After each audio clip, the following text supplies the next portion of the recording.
Welcome to the program. I'm Oyekan Owosheni. We start off with business news. The Director General of the Manufacturers Association of Nigeria, Segun Ajayi, says the privatization of the power sector has not yet yielded the expected result, calling for an audit of investment in the industry. Ajayi discloses in a statement on the frequent increase in electricity tariffs, which he said is injuring the performance of the manufacturing sector and the nation's economic growth. He said the hike in tariff will significantly affect production costs and product prices, noting that electricity is a crucial input in manufacturing. The man DJ said no nation can achieve sustainable industrial development without ensuring energy security, adding that increasing tariffs would harm all the competitiveness of Nigerian products and businesses. The Lagos State government has reiterated the strategic campaigns to attract more young individuals into agriculture for food security and sustainability. The Commissioner for Agriculture and Food System for Lagos State, Abisola Olusonya, discloses at the Agri-Innovation Hangouts in Lagos. Olusonya said the Agri-Innovation Club is designed for an ecosystem where young agri-entrepreneurs can survive, strive, collaborate, and network for collective growth. Other dignitaries at the event urged members of Lagos Agri-Innovation Club to take advantage of technology and social media in projecting their products and services to the international community in order to manage foreign investors in their agri-businesses. Dialogue is so important. Cooperation between the business sector, between the farmers and the government. Then in closing, rest assured, you said, Commissioner, that you are looking forward to more of these kind of partnerships. Rest assured that we are fully committed to deepening the collaboration, fostering investment and driving innovation to strengthen Nigeria's agriculture sector. I think by working together, we can scale solutions, enhance food security, and create sustainable agribusiness opportunities that benefit both our countries. To focus necessarily just on what you can export, but also what you might be able to import to create value. You can lower manufacturing costs. You can raise your profit. This is about this mutually beneficial relationship back and forth. We're open for business, and we warmly welcome Nigeria to work with the United States. For you agripreneurs, if you want to build impactful partnerships with U.S. ag companies, exporters, these trade associations, you really have to get that value proposition.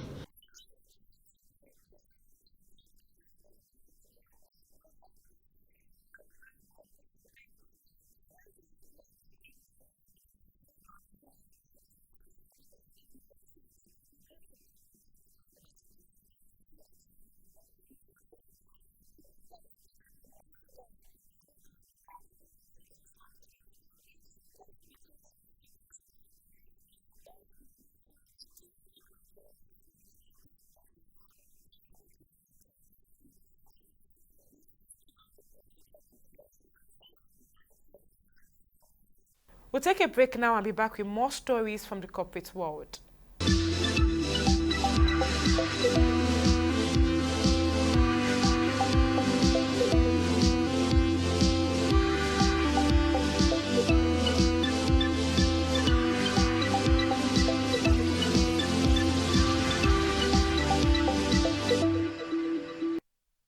In the last 3 years, we have built a multi-purpose center, which is the envy of all in our constituency. And I can tell you that the people who are living there are already enjoying it. Guy, do you think what this man just said is true? See, I seriously doubt. I'm sure it's one of those their silly lies. Wait, do you know there's a way to find out if these things he's saying is true or not? This is the Construct app. It gives people like us a sure way to track implementation of constituency projects. It gives valid and verified information on location of projects, amounts allocated, amount funded, the level of job done, and even the profiles of concerned legislators. You and I can post directly on this app. Are you serious? This is the Go-To app if you want to know how our Commonwealth is being expanded by the government. Wow. Let's even see if what this man said is true. Show me. The Construct app is developed by Other People Nigeria with support from USAID and is available on both Google Play Store and Apple Store. And it's true. Of course, I told you. Welcome back. The Lagos ride-hailing sector is under renewed scrutiny following claims by the Amalgamated Union of App-Based Transporters of Nigeria that Bolt has implemented a 50% fare cut, significantly impacting drivers' earnings. The body's state public relations officer, Stevie Iwindoye, warned that a mass protest could follow if the alleged adjustment is not reversed. However, in an interview with journalists, both drivers refuted the claim, disclosing that they had not transported any passenger who received the 50% discount. They explained that both discounts are part of a targeted loyalty program rather than a uniform fare reduction. And Stanbic IBTC Capital Limited has acted as the lead issuing house on Presco's PLC issuance of an 82.89 billion naira bond. In a statement released by the organization, it was revealed that the 7-year 23.75% senior unsecured fixed-rate series bond under the company's 150 billion naira bond issuance program is aimed at expanding its West African footprint. Presco said proceeds from the transaction will enable it to fund its acquisition of a 100% equity stake in Ghana Oil Palm Development Company. We'll take a break now, but when Money Matters return, we'll be discussing how to empower Nigerians to invest smartly amid the rise in inflation in the country. I'll bring you details after this break.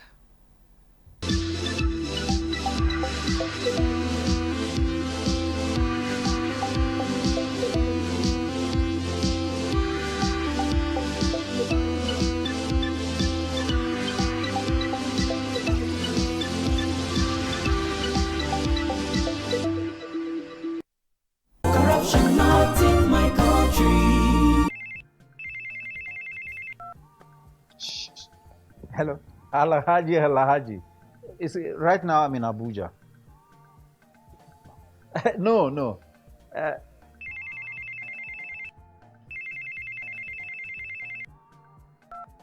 Hello, Adamu. Right now I'm in Kano. Yes. When I get back, I will just call you. Look, what is wrong with you? I'm talking on the phone and you are gesticulating and doing. What's wrong with you? Daddy, where exactly are we as we speak? Are you alright? This is Lagos. Well, you just lied to someone that we're in Abuja. Keep quiet. Who told you you can tell an elderly person is lying? Daddy, you just lied. And by lying, you're raising corrupt children for the future of Nigeria. That is corruption, not in my country. Corruption not in my country. Welcome back. With inflation currently at 34.80%, many Nigerians are facing a challenging economic climate. This high inflation rate is eroding the purchasing power of individuals and businesses, promoting a search for viable solutions to safeguard wealth and secure financial growth. For many, this means turning to investment as a means of combating inflation and protecting their savings.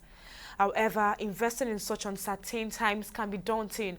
Traditional savings accounts no longer offer the same protection from inflation, and many are now considering alternative investment options, from real estate to commodity stocks and even international markets.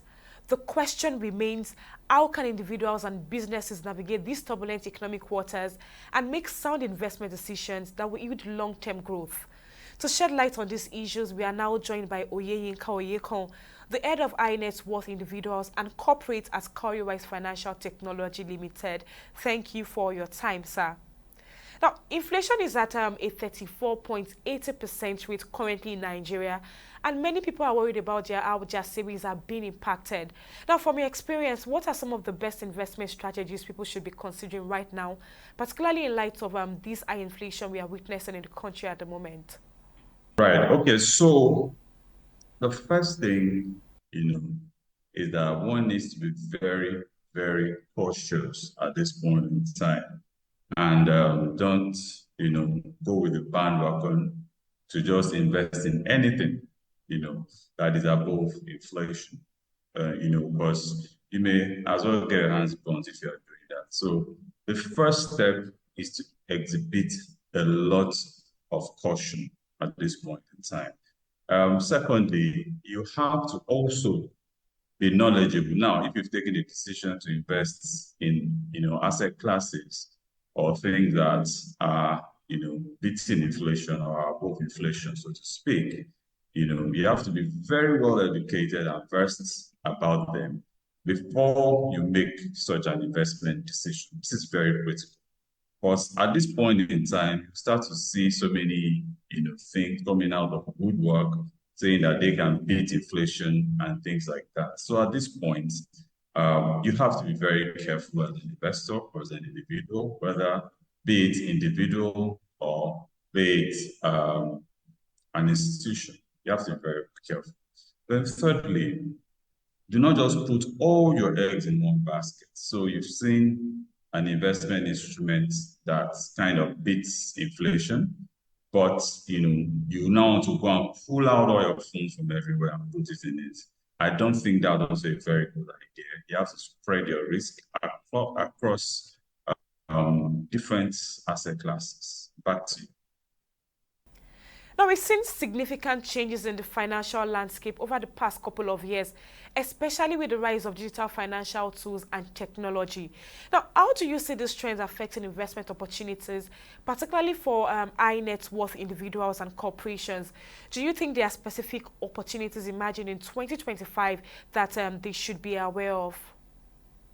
Okay, so I'll first of all say that financial tools and technologies at our disposal has really, really democratized investment, making it available for all to invest, and including, and this one I'm really particularly happy about, that a lot of young people, what people call these days Gen Zs, can also invest, because of the technology and tools that are available out there.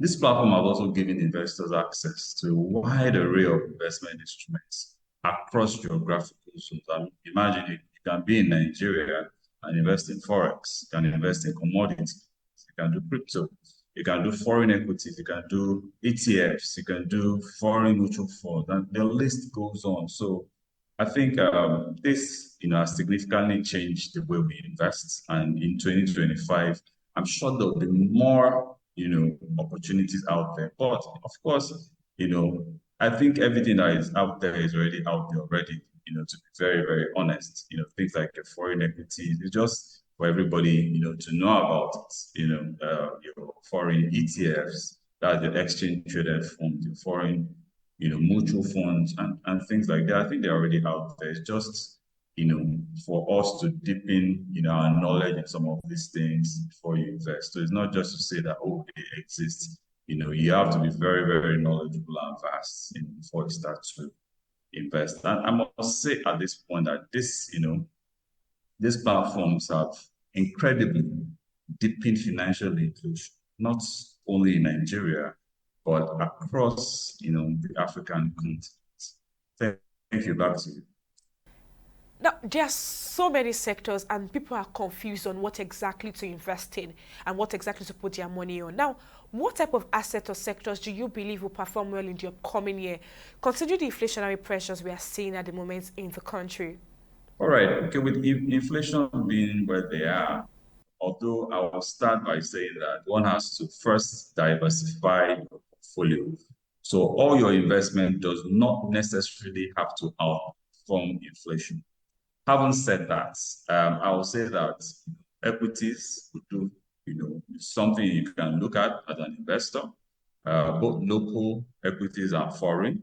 I think, one can look at that. You can also look at foreign-based mutual funds. Foreign-based mutual funds is also something we can look at. Then, back to the local scene, we could look at equity-biased mutual fund or equity-based mutual fund.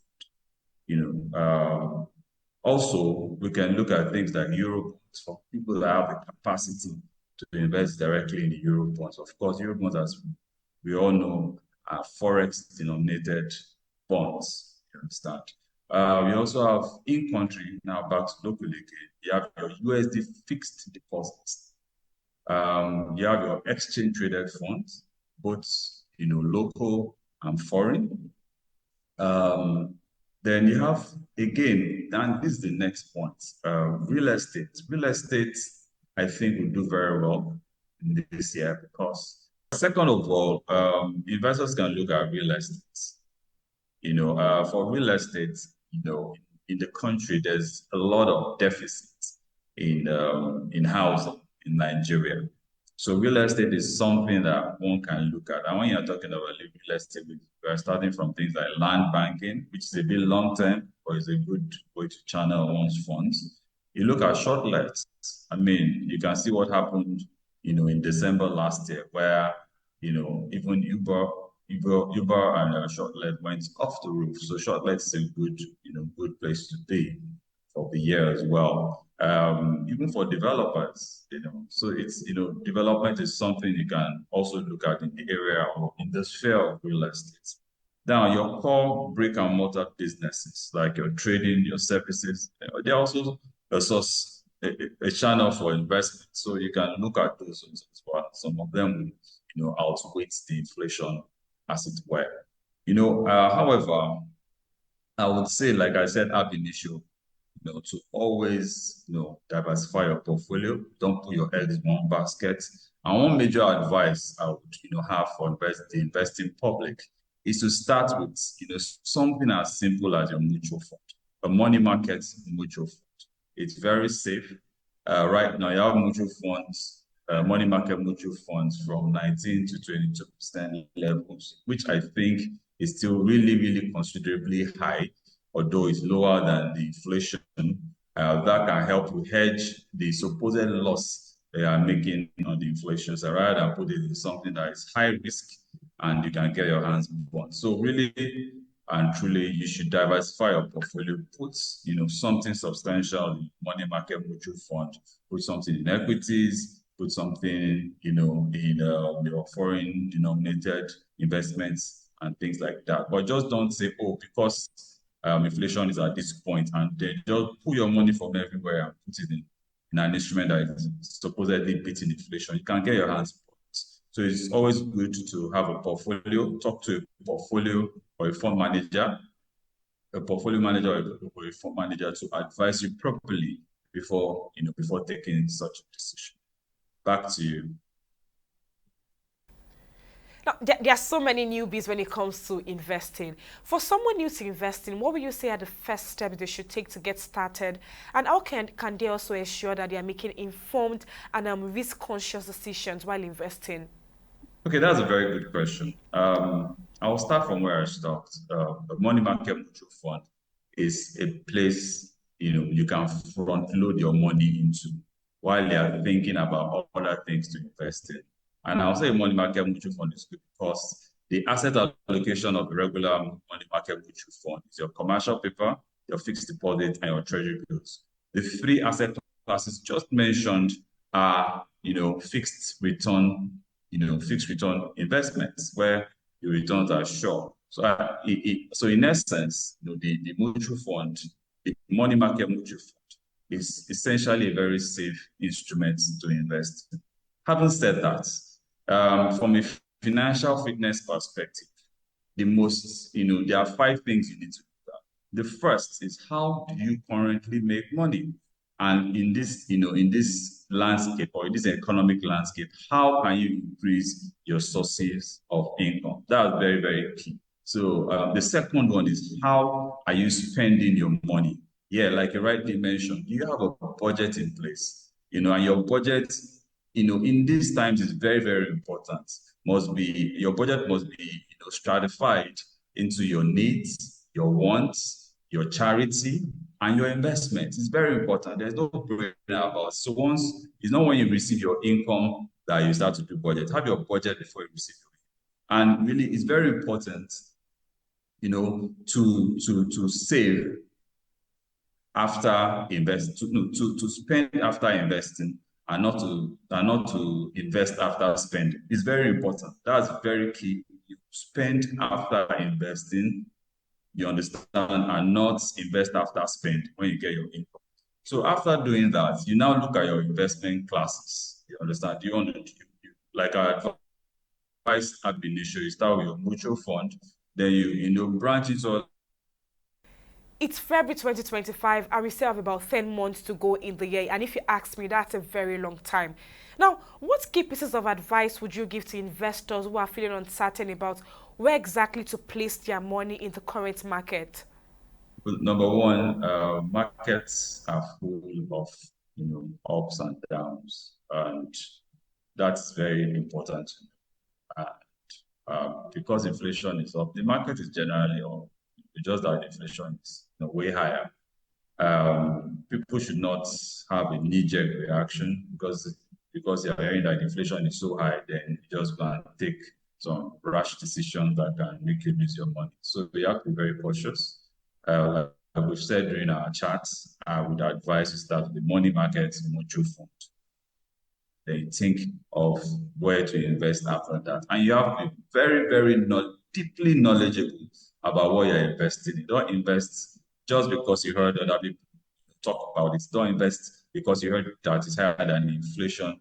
Don't invest because the Joneses are moving in that direction. Invest because you know about it. Invest because you've sat down with a very knowledgeable fund manager and they've advised you and you're okay.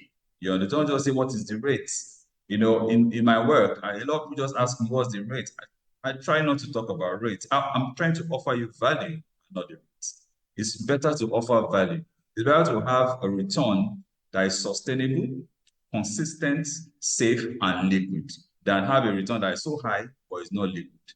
You know, there are different things. So there are so many things to look at when you're doing your investment. Yeah, the rate could be very high, but is it liquid? If you need to meet an obligation ASAP, can you have access to the funds? Is it safe? Are you sure, 100% sure that it's safe? So in taking an investment decision, you have to, diversify your portfolio such that you have a chunk of it liquid, good to go, a chunk of it that are taking a risk with, a chunk of it, some part of it that is long term. Things like equities are long-term investments, usually year plus, year, 2 years, 3 years plus. I've seen some portfolios that are 10 years plus and they've done dramatically well. So if you are doing equities, it's a long-term game.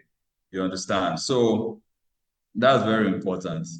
So eventually this year, I know that along the way, CBN will have to raise MPR from where it is now, probably with about 50 bips. And as such, the money market rates will also follow and suit. So, with T-bills being around 20%, 21% levels, it may get to 22. I'm not sure, but that's where I see it. But I'll end by talking about the parable of the talents. If you have some money, when you're afraid, instead of being afraid to put it in something above inflation, you understand, or having a knee-jerk reaction to put it there, why don't you just put it in something that is safe to start with while you're thinking about what next to do. Thank you. Well, the head of HNI and Corporate at Cowrywise Financial Technology Limited, Oyekan. Many thanks for lending your thoughts on the program. Well, that's it on this episode of the program. Many thanks for joining us. I'm Oyekan. See you next time.